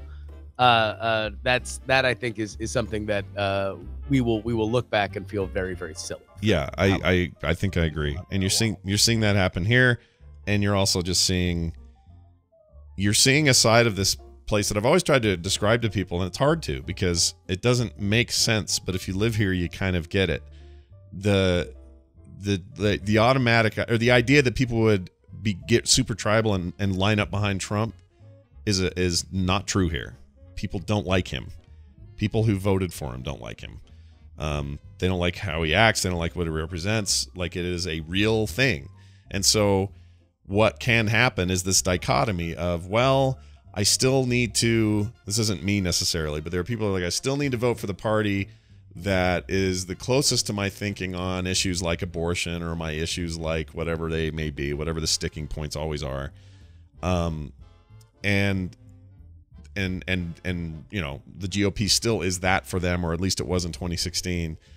But the minute you start being a complete and total, utter, horrible shithead of a human being, people shift, because that ain't what they voted for. I think Mia Love found herself kind of on the wrong end of that, right? Because she did not back Donald Trump, and now faces the possibility that Donald Trump called her out in his big press conference right after the midterms, and named all the people that refused his help, and Mia Love included, and said, hey, look, they lost. Now, Mia Love apparently took the family circus a circuitous route to losing, but because it seemed like she was going to win over the past 2 weeks. But still, that is a political reality, that even in places that are very purple, like Utah, the question is if she would have gotten an endorsement from the president. And that element in Utah, although writ large, you are absolutely right, there's a reason why they sent old Mittens there, specifically in a Senate that now no longer contains John McCain, because I think that there was a great sentiment among the Utah electorate that they want somebody that will be a check on Donald Trump, but they don't want to give the seat to the Democrats. And absolutely, Mitt Romney was that hole in the sheet. Yeah, that's you've said that better than anybody I've heard analyze the Romney deal. You have just said it better than any of them have. That's exactly what happened here. That's what they want out of him. And it's. But the question is, for Mia Love, if she would have taken a Trump endorsement, would that have gotten her 700 votes? Considering how close that was. As close as it was, probably. Like, I have to admit, probably, because you're going to, a bunch of weirdos in Lehigh are probably all going to go, get in there and get her in, man. She got the endorsement. Like, it probably would have happened. Sorry, Lehigh, you guys are fine. I've lived there for a while. It's fine. But the point is, like, that close of a race probably would have gotten a little bit of boost from that, I would think. I don't know. I mean, you are talking about a statistical anomaly that that an election ends that close. Yeah, it's crazy. That's pretty insane. It's pretty crazy, and she's also generally. I mean, I say this without a ton of knowledge, but when I was living in her district, she was generally liked. Like, people liked her. Well, no, she was supposed to be. I mean, I remember. Geez, was it the year that Romney was running against Obama? She was the rising Republican star. Mm-hmm. She was kind of the black woman, Mormon, superstar that could be a banner raiser in the big tent party. Oh, big time, yeah. Of the GOP, and then she had a disappointing, I think it was Senate race, but then got elected to the House. Yeah, and I think she's still well liked, but I just think there's, I don't know, that's that purple, man. It's a purple poking out. All right, forget about all that. Avenatti, I want to talk about him, and he's got somebody's got a restraining order on him now. The guy's a freaking freak. Why is he? What's his deal? What's going on there? Arrested for. Oh, geez, I'm gonna muck up. So somebody in the chat, give me the actual charge. But he was arrested in Los Angeles for domestic violence, and he vehemently denies it. So much so that he's still making fighting metaphors on Twitter, apparently, without any regard for how that looks. The woman that accused him, and apparently law enforcement saw that she had marks on her face. We don't know. We haven't seen the photos or anything, but she has now filed a restraining order against him. Reportedly, it is an Estonian actress. Yeah. And she's, he wasn't representing her or anything like that. I mean, what do we know what their connection is? I believe that they were romantically involved. Okay. I'm going to step out on a limb. He was kicking her out of his apartment, I guess, is the part of the police report, and things got ugly from there. Here's the brass tacks, though. Avenatti is somebody that nobody, even I think people who like him, really care about him. Right. And stop me when this starts to track in a certain way. They care about the violence and brutality that he can inflict on the other side. Yeah. So even if this ends in a muddy way, where she now, let's say she pulls back or retracts her claim, or there's some kind of settlement, but we still know that something weird happened. Nobody will really care as long as he can embarrass Donald Trump, going forward. And I think that would lead right into the Democratic nomination. And that's his stated goal. That's what he's selling. He's saying, do you want violence done to the Trump administration? Do you look upon the Trump supporters and their glee of drinking lib tears and fantasize yourself of one who gets to drink the tears of your enemy? I will milk those tears for you by way of unrelenting violence against the other side. Yeah, he's just he's a tool, though. Like, this is the definition of a tool, isn't it? Because no one cares about him. They care about the tool getting the job done. Sure. Yeah. I mean, you can use a dozen metaphors, but to me, it reminds me of, certainly a certain part of Trump's diehard supporters is whether or not they think he's a great guy. There is a pent up frustration on the right, and there was, that led to Trump's ascendancy, that they have been a doormat, that they have been stepped on, that they have been insulted for the last time, and the fact that somebody wanted to say that and go even further and listen to them, no matter how. I mean, like, this is pain, right? Pain expressed. That was something that was binding, and I think Avenatti is hoping that there is a similar sentiment on the left. And as somebody who reads the internet a lot, I don't know if that general idea is wrong. I know that he is certainly a blunt instrument to harness it, but I certainly see a lot of people that just want to see the opposition destroyed, decimated, and humiliated. Yeah. Didn't his Kavanaugh thing turn out to be total BS though? She kind of that all crapped out. His supposed she witness. was certainly the most incendiary. This is a discussion about Julie Swetnick, who had the most incendiary complaints against Brett Kavanaugh, which included that he was at parties where there were gang rapes and that he may or may not have participated in a gang rape. It was not fully embraced by the Democrats, nor were things very much followed up on afterward. She had some other stuff in her past too, where I guess she had a ex-husband that had charges that she was, had a very flexible definition of the truth and explosive anger to the point of making death threats. Yeah. I just don't know if he's, I don't know. I don't know if I trust the dude. I don't trust anybody, but I don't know if I trust him, especially given all that stuff. But all this stuff recently, the stuff he's just vehemently denying, I mean, I don't know what any of that means. He's not my golden ticket for anything. So, I guess. What do you like? Do you like Beto? This is Beto mania. Everybody's talking about this Beto. He seems like a nice guy. We're talking about this Funke guy. He seems like a nice guy. I like Beto. I mean, you know what I'm honestly really hoping for, and this is my purple coming out. You guys want to see my purple? Yeah, it shows your purple. That sounds awful. What's the tag? Yeah, no kidding. Here's my purple on this. I'm all about the please Romney be the thing we hope you are vote. And I'm terrified that he's not at all. And there are plenty who are saying, Scott, you're being naive.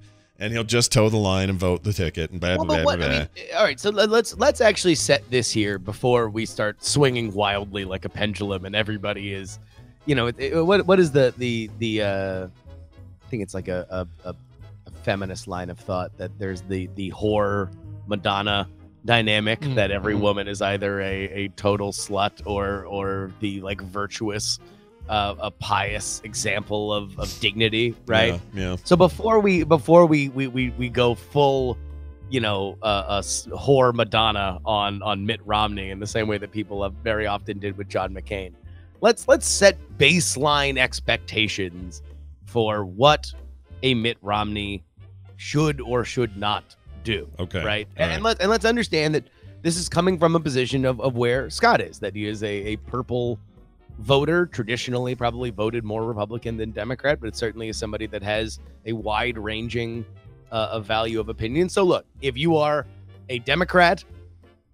spoiler alert, Mitt Romney will never make you happy. Let's just understand that there is going to be very few times that you look at Mitt Romney and you're like, thank God he's in the Senate. He's awesome. He's amazing. Let's focus on Scott. What would you expect? What is what you hope him to be? Well, I hope him to be. Here's the problem. McCain wasn't this 100% of the time either, right? This idea that he's some maverick and he has a check on power and it doesn't matter, what team he's on. He's got a bipartisan rightness about him that will stand up when it needs to happen and all of that. He had that reputation and he had his moments of that, but really, generally speaking, he voted for that horrible tax cut. He voted for stuff I don't agree with, right? So I don't know why I even have this idea. Hold on. Wait a minute. Yeah. The Republican voted for the tax cut. I know. No. I'm not going to rip. I'm not going to rip him over the coals. Because he voted against the Obamacare thing, and that was something that was very much against party. That was very much against even probably what he campaigned on. That he said he was going to repeal and replace Obamacare. He voted against that. I guess here's the point of this entire exercise, and I'm glad you brought that up. Mitt Romney will always vote for the tax cut. Mitt Romney will always vote for the entitlement reform. Mitt Romney will always vote for the things that baseline traditional conservatives will always vote. This is as old as William F. Buckley, right? This is ancient lore played out. Where I'm curious where you draw this line. Yeah. Because if you're drawing the line at, he voted for the tax cut, he's always going to vote for the tax cut. Yeah, no, you're right. You're right. Okay, that's a fair point. I mean, I wish he wouldn't have, but my wishes have nothing to do with reality. So, well, but it's all right, whether or not you thought that tax cut was perfect, I'll bet you that a lot of people that voted for that tax cut didn't think it was perfect, right? But, No, but I'm there's sure they that element of, look, it's government. We're Republicans. Do we vote for the tax cut or do we not? No, we vote for the tax cut. No, I'll give you that. That's like the one thing that we can do is say, hey, look, we voted for the tax cut. Right. Otherwise, what are we? I They would just wander aimlessly throughout Capitol Hill, bumping into various concrete blocks. well, even more now than ever, because now I don't know what the GOP freaking even is now. I know they suck. I can tell you that. So anyway, here's to answer your original They're question. still voting for the tax cut. That's I know. what they are. I know. Okay, So let me get to my original point. Forget about the tax cut. Bad example. All right. What I want is somebody who will be a check against Trump's idiocy and overreach. And he can be that. Basically what I'm looking for is Flake, but with action. Because Flake, with the very unfortunate last name of Jeff Flake, Flake being his last name, flakes out a lot. Like, he'll talk the big talk, why, this doesn't represent what conservatives should be, or this doesn't represent what my party is, or this doesn't, blah, blah, blah. He says all that stuff, and then he does nothing, or he votes a different way, or his concern does not match his record. I want somebody whose concern, their stated concern, matches their record. For good or for ill, I want them to say, I believe this thing, and then I want to see them legislate appropriately. And I want Mitt to be that guy. Now, people who've lived in Massachusetts under his governorship say, Scott, you're barking up a tree that isn't going to yield any results. Okay, all right. It's the only hope I got right now. So I'm hoping for that one. And I like the idea of the House being in other hands. And you know what? Even when I was voting Republican, and even when I felt like things were a little bit more even kill, I never like it when one party controls everything. One party has everything. I Sure. freaking hate it. It's the worst thing for this country. And it didn't matter who I was voting for or who I liked. I wanted the opposition to own part of it. Like, it needs to be that way. It's part of what makes this By the work. way, and that was the thing that I might have said it on this show a couple weeks ago, because I just figured it out, or just found it out a couple weeks ago. Did you know that the Republicans didn't have the House of Representatives for like 55 years until the early 90s? No, I did not know that. That surprises me. I had no Yeah, idea. right? Yeah. Like this is the most fluid from the 90s until today. This is the most fluid the House of Representatives has been in modern political history. Right. And so I like that. And the additional thing I like is, well, if you're going to control the Senate, have a couple guys in there with some spines when it comes to stuff that I think is really important. Now, this is just me talking. What people think is important varies individual to individual, but that's what I would like to see. So that's what I want out of Mitt Romney. My baseline expectations are that. So, all right, no, but let's put issues to it. Let's say things, because here's the thing. I know you, Scott. I know you're gonna see some headlines. You're gonna get wrapped up in the fervor. Everyone's gonna be yelling and screaming, and you're gonna start like, Mitt, what he screwed up again. So let's say what you want him to toe the line on. All right, and then we'll start with the easy stuff. All right? Easy one. Let's take this week. Trump slamming. Yeah. Well, I mean, but all right. So number one, here's the other thing that gets wrapped up is that Mitt Romney is a famous person. Yeah. Mitt Romney has been known in politics for a very long time. Mitt Romney likes to talk into microphones, like all politicians like to talk into microphones. Yeah. So he will give comments on things that have no bearing on him doing anything, right? Yeah. Like someone will stick a microphone in his face and say, Mitt, what do you think about Donald Trump harassing the general who ran the Bin Laden raid? Now, that's not legislation that's going to face the Senate. No. That's not anything. It's not like there's like Donald Trump is putting forth or pushing, legislation, although he can't now because he doesn't own the House, to say like, I'm going to outlaw this general, or I'm going to make this general ride around DC on a unicycle with a bozo nose and a tutu. Right. Like, this is just him saying some things. Right. And then he'll say some things, and then all of a sudden something later will happen. A tax cut vote will happen, and he'll vote for the tax cut, and everyone will be like, oh, you back down, you fraud, you weird spined doofus, you said a thing and then you did another thing. No, so I mean, I agree with you that that's what will happen if that happens, if that's the course of events. What I want him to say, what you don't hear any other Republicans ever do is I want him to stand up when this stuff gets said and say something.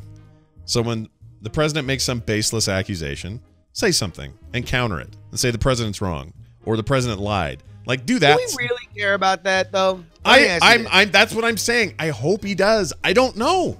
I don't know if he does or not. Let me tell you something. The way literally about that general thing. Let me tell you what I think. Do you know who among the GOP stood up and said, "I think that general's a good guy"? No, plenty of people would say. Like I heard Paul Ryan go. He's a distinguished dude in the military, and he, like all of our military veterans, deserve our greatest respect. Cut the mic, go away. That's not the same as what I'm talking about. So what do you want? Call the president out on his bullshit. That's it. I want him and I want everybody to do that more. That's what I want. I want them to be able to say, the president's wrong on this. He's totally wrong on this. And he even knows he's wrong on it because he tweeted in 2012 this thing about how he was totally pro that guy and that Obama had nothing to do with the raid. And now suddenly he's a Hillary backer and a loser, and he should have gotten Obama sooner. Like, call him out. Osama. Racist. Yeah. Or what did I say, Obama? I meant Osama. Yeah. Cut it out. That was a thing. That was the thing that happened a lot between 08 and like 2010. I don't know if you guys remember that, but people are always doing that.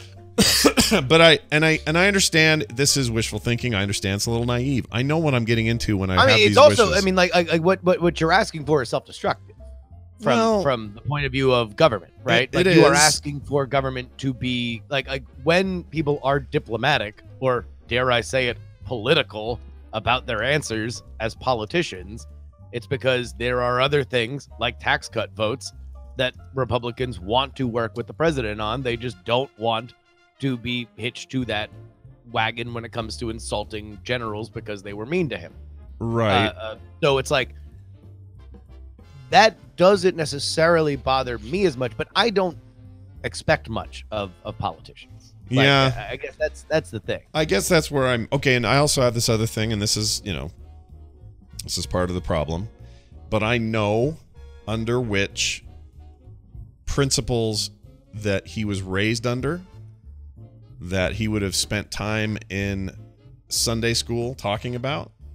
Mm-hmm. And I know what he, at least on the outside, pretends to do in terms of those principles with his current family, with his grandchildren, with his kids.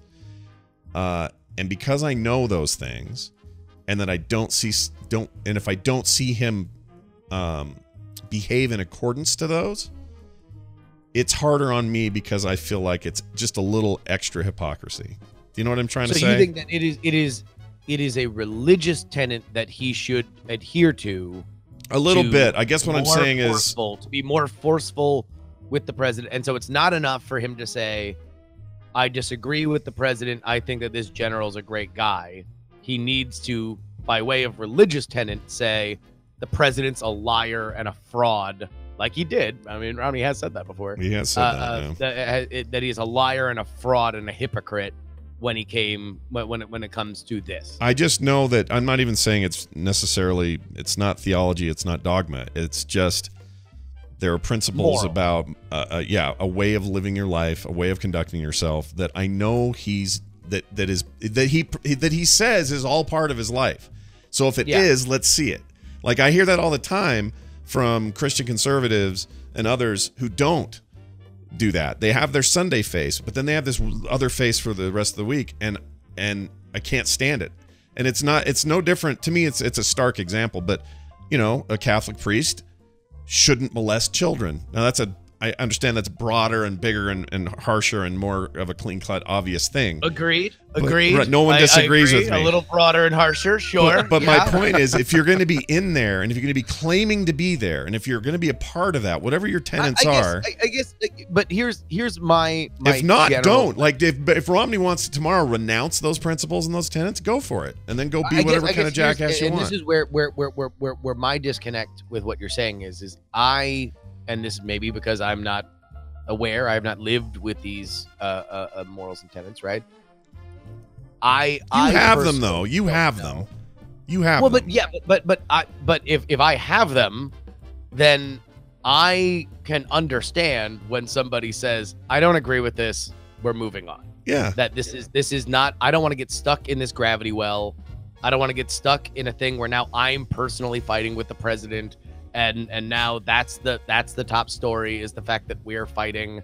I would rather do the job that I was sent to Washington to do, and that is to advance the agenda of the people that voted for me. I get that, and I understand that those. So that's where I find a disconnect. Where to me it feels self-destructive to say yes, it feels good to say you're a liar and a hypocrite. Why did you say this? You're stupid.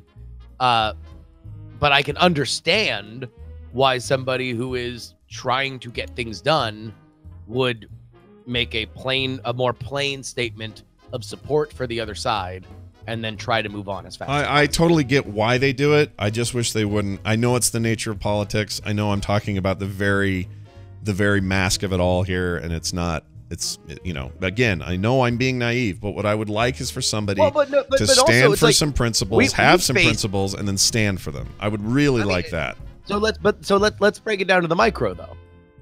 You are somebody that I know I think we've all had situations in our lives where we have faced people, many times people more powerful than us, that have displeased us. Yeah. And it would make us feel very good. And sometimes I've been guilty. Sometimes a drunk after playing a power hour on Night Attack of letting some of those feelings hiss out to the point where I get nasty DMs and blocked by certain network heads. Sure. Now I felt bad for that, despite the fact that it was 100% true and there was nothing that I said that was in any way untrue. And boy, in that moment, did it feel good to let some of that stuff out. It was unproductive. It was unproductive for my career. It was unproductive for my life. I know that I've had conversations with you, Scott, where you have, in personal conversations, been maybe a little bit more blunt about certain things and people and situations than you would be publicly. Because to say so publicly would be counterproductive. I understand. Would be self-destructive. Yeah. Despite the fact that, man, it feels good to talk about things privately, right? And let some of that steam off. Sure. So I guess I'm just talking about I'm just talking about the obvious stuff, and by that I mean, if the president's going to call Adam Schiff Adam shit, maybe call him out on it. And say, all right, well, this is not the decorum that we want to put forward, right? Or if you're going to say, really, but so you're asking for somebody to get in the middle of that, like a literal. No, it's a bad example because it's dumb and who cares? I'm gonna move past it. But if it's something like, I don't know, somebody. There's he does so much horrible shit that you forget which one I can pick. There's so much of it. But pick one of his more reprehensible things he said, done, or otherwise whatever. Here's the example that I would say. If, for example, the Mueller report comes back and there is damning direct evidence, there is a captured call between Trump and Putin himself saying, "Yo, dog, I'm gonna hit you with these Hillary emails. LOL, I'm gonna totally win. Haha, yes you are." The emoji dunking, then, and it goes through the House and then it goes to a Senate vote to impeach the president. And there is a majority of people and there is a swing vote that Mitt Romney is there. I think Mitt Romney not voting to impeach in that scenario, to me, represents a violation of people who sent him to Washington to be a check on the president. If there is Senate legislation to protect the Mueller administration, and he voted against that, I think that would be something that is constitutionally, right, violating his check on the presidency. If Donald Trump loses in 2020 and then refuses to leave office or contests the election or something like that, and Mitt Romney backed him at that point, I think that would be a violation of it. Right. I agree with that. Beyond like things that are constitutional crises, I think Mitt Romney deserves, like any politician, deserves the ability to vote for what he believes is right for his constituents and his state in the Senate. Yeah. I mean, of course he does. Of course they all do. They all do. I just want the obvious stuff called out. And then if there's something going on where you can make a difference, like team up with a Democratic colleague on protecting the investigation, then do it. Like, just freaking do this stuff. I think that's like now how I think that it's interesting you said that, because it brings up the other side, which is or the further degree, which is, should he be proactive about it? Is it a violation of people sending him to there if he is not proactive about protecting the Mueller investigation? Well, I mean, that is another that is certainly another side, and I think, look, if you're sent to Washington to be a check on Trump, then that is a question that you should have to answer to for some people. Yeah, I guess we'll see how it all plays out. I'm more curious about Romney's position once he gets there than almost anybody else from this election. I guess, but here's all I would say. Yeah, is just because I think it got to a certain point with like Paul Ryan, where the noise got so loud because, number one, half the country is going to hate famous people from the other side. Right. This is just the game. Right. This is what happens. Sure. If you are famous, if you are well known on the other side, then the rank and file of your opposition will hate you. Right. So 50% of the people will hate Mitt Romney no matter what he does. Stopped only by brief moments where Mitt Romney does something that they like, and they'll say, well, look at what moron Romney did this time. He grew a half a conscience for 5 seconds. Oops, he pooped his pants again. Look at you, poop Romney. Like, that's gonna happen with 50% of the country. All I would ask, and just in general, and this is for everybody, even on the other side, for Republicans, let's say somebody who's a swing vote on the other side, like Joe Manchin, like, just be realistic. Be realistic about what you can expect from somebody. Politicians are not going to be everybody to everyone. We are in a shifting dynamic where a lot of this stuff is played out in the media. Some people want to dive into this swamp. Some people don't. But at the end of the day, if you really want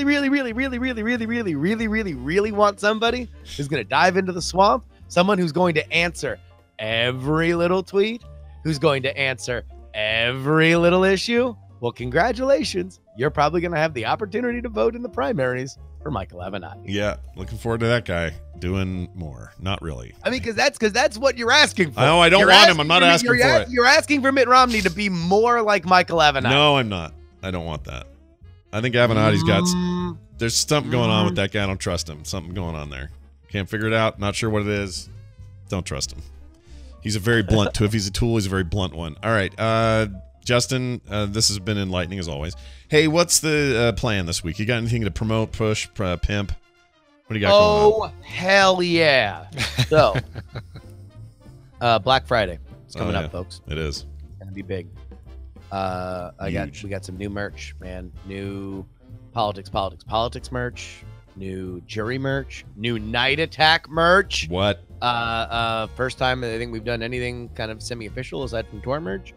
So what do you say? You go ahead and get on the mailing list. bit.ly/stickers or DIAF is where you get on the mailing list for the stickers or DIAF shop. That is where you're going to find a big old sticker pack, including art from Scott and Carter Johnson. Oh, very nice. You're going to find a brand new enamel Death to Mayo pin. If you are ride or die with my position, you can show everybody in your life that you are about that no Mayo existence. We're also going to have cool button packs with the new politics logo and the new what is it? Less bull s, more horse s. Politics sticker. Yeah. I've never heard BS abbreviated as bull S. Yeah. Yeah.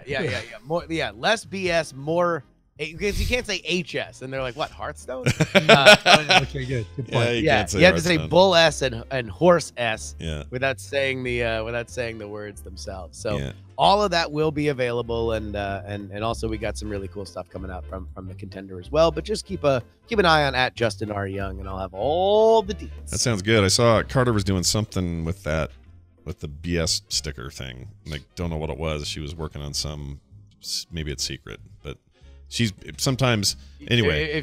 If she's working on something that's not mine. It looked like yours. Maybe not. Anyway, I don't know. If she's doing something by herself, then I'd love to see it. Well, I'll find out. But anyway, it's always a pleasure. Justin R. Young on Twitter. Take it easy. Stay out of trouble. We'll talk to you later. All right. Brian? Yeah, I'm only anti-mayo until I'm done with this Weight Watchers thing. Then I'm back on the mayo bandwagon. I know. Maybe I could wear his button for a little bit, but that's it. I like some mayo sometimes. I'm not gonna lie. I do too, but I can't like it right now. Like turkey sandwich, whole wheat bread, no mayo. Mustard's fine, but no mayo right now. I'm such a sucker just during for this mayo. Weight Watchers business. I might have to get something with mayo on it today. There you go. By the way, so a lot of people in the chat room giving me a hard time because they don't hear a lot of me during the Justin segment. Listeners are probably wondering, oh, does Brian go and make coffee? I'm actually out of coffee. I could have gone make coffee. Oh, you're out. Like empty container there. No, I'm just smart enough to know that when the subject is Coolio, I have something to offer.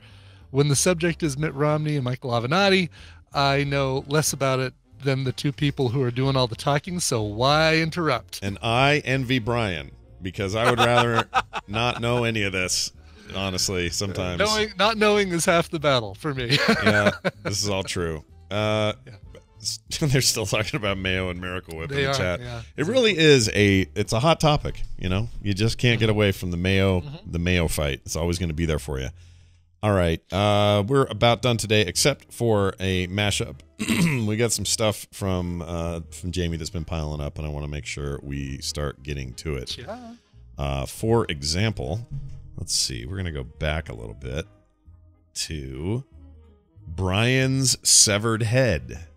Oh, good. The dream. 2013 story. Oh, that's right. It was a dream. Now it's ringing a bell because I couldn't. Oh, sorry. I know. Spoiler alert. I couldn't figure out what it was. So no, I'm glad you said that because for me it was like complete. I had no idea. It was a dream the whole time. It really was. So here it is, the story about Brian's severed head from 2013. Check it out. We'll be right back. Once again, pull up a chair as Scott and Brian share a story by the fire. What will they talk about today? I had a dream that made me check on Brian for his safety and his well-being.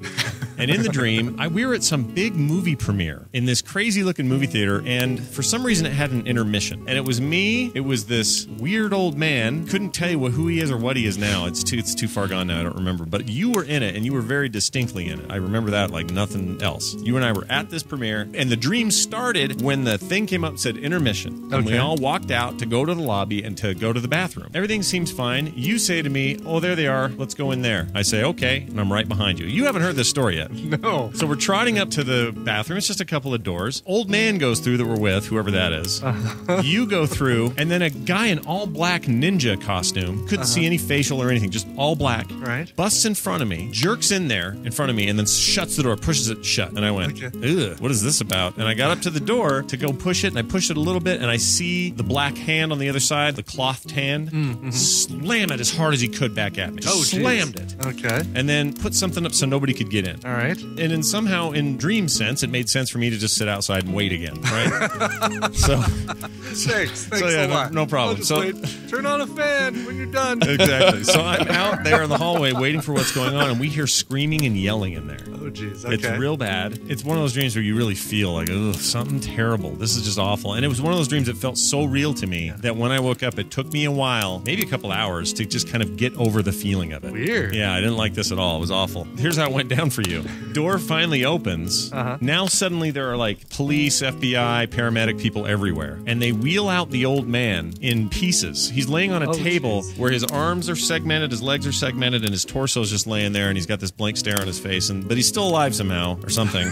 But then I'm like, wait, what has happened to my friend Brian is what's in my head. They come out of there with a wheelchair with nothing but your severed head on the wheelchair.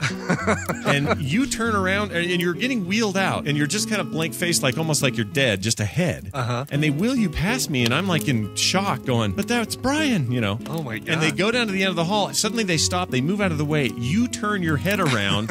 I can't wait to hear what I say. And you went, you're not going to like it. You turned around and you went, like that. And it was really bad. And I woke up in kind of a sweat going, oh my gosh, what the hell? So I texted Brian, you all right, man? Just, you're not a head somewhere on a table being kept alive or anything weird, right? So, yeah. I don't know what to say about that other than to say that was terrible. And don't go into that bathroom, dude. Just don't go in there. I had forgotten the details of that. Like, man, a lot of that it came flooding back now, but I had forgotten almost all of that. Did this dream happen after a virgin pina colada in Mexico? No, but gosh, what was I at in 2013? I don't know what months those were, but maybe I was moving then and things were just stressful or something. Because that's the year we moved. I don't know. What a weird thing. I'm pretty sure I told that story. Let me see. Yeah, I had that dream here in this house, but we had just moved in, so I didn't have my office yet. Everything was in shambles. It was probably something like that. It's just a mess. It's kind of deal. So that's funny. It's so freaky. That's about the sound I would make, though, right? That seems appropriate. Well, yeah, like somebody turning around. I mean, in a movie, you'd expect them to turn around and go, "Hello, I've been here the whole time," or whatever. But he couldn't enunciate anything, and that made it worse somehow. It's really gross. Anyway, there you go. Thank you, Jamie. We'll play the more. jewelry is in your father's left shoe. The Haunting of Ibbot House. Yes. We're going to go. And before we do, a reminder to hop on over to patreon.com/TMS and keep food on the table. Yeah, that's right. Patreon.com/TMS. If you'd like to support the show, find everything else over at frogpants.com/TMS. We will now leave you with a song in your hearts and minds. Brian has prepared it and will now present it. Yeah. This one goes out to Sylvie. It says, on the beginning of my 31st year, I would love to hear this beautiful cover. I love LP's vocal style and how it changes the whole feel of the song. Thank you for all that you do. You help me make my commutes fun and help me quiet the thoughts in my head so I can make it through the hard times. Much love, signed Sylvie. Well, I'm glad we do that for you. Holy cow. It's all you, though. You know, sometimes we're just louder than the voices in your head. And if that helps, that's great. Just turn us up even a little bit more. The song that Sylvie requested comes to us from, like the email said, LP. I don't know what that stands for. I just know that when you're going to Record Store Day and you say, I'm looking for the new LP by LP, then you get some confused looks from the 14-year-old behind the counter. This one, though, comes to us from the 2017 album Forever For Now. It's a cover of the song originally done by Beyonce. The original is 7 minutes and 26 seconds. So, Sylvia, I hope you'll forgive me in having to do a little bit of editing. I cut it down to 5 minutes and 13 seconds. The best I could do. Yeah. That is, the song is called Halo. Here is the live version from Forever For Now. All right, here it is. We'll be back tomorrow. We'll see you then.